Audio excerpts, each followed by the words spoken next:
Tree Frog Oily Glue. Kung bakit super thankful ako sa product na to. Kasi naman, ang dami niyang naitulong sa akin. Okay, so share ko na sa inyo kung bakit sinasabi kong on-the-go partner ko to. Naasar nga nila ako lagi eh. Like, asa na yung pangmalakasang glue mo?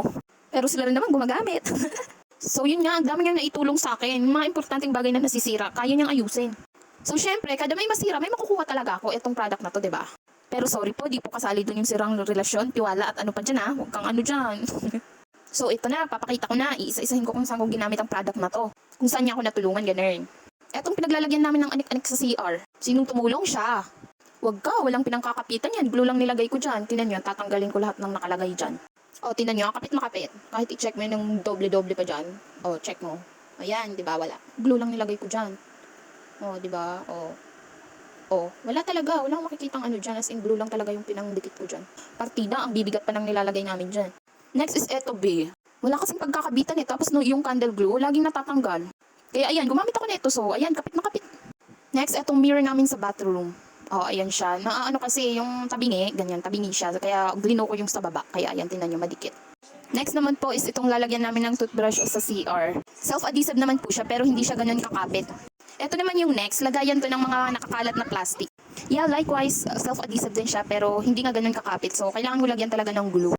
Etong next naman is yung lalagyan namin ng kitchen utensils. Yung mga ginagamit kong panluto, ganun.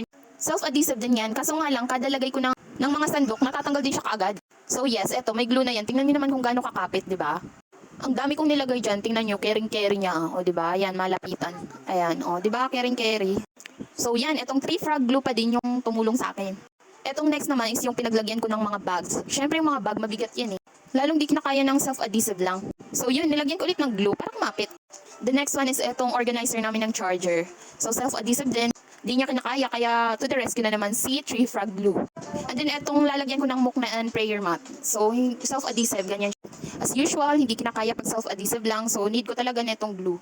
At tuwing nilalagyan ko siya ng glue, hindi na siya bumibigay. Ganun siya kakapit. Pero eto talaga guys, yung matinding revelasyon. Eto ang dahilan kung bakit pinaka-thankful ako sa product na to. Yung cellphone ko kasi, nagkiklik siya mag-isa kasi natuklap yung LCD niya. So, hindi ko siya masyadong nagagamit lalo na pag nakahiga ako. So, instead na ipagawa ko, nilagyan ko na lang ng glue. Siyempre, di ba nga, sinasabi ko sa inyo, nakaramay ko siya.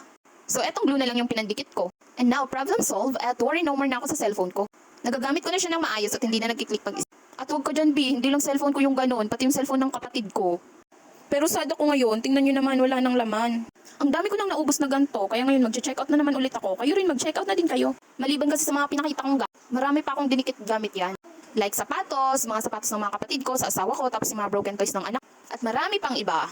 Tara't sabay-sabay tayong mag-check out!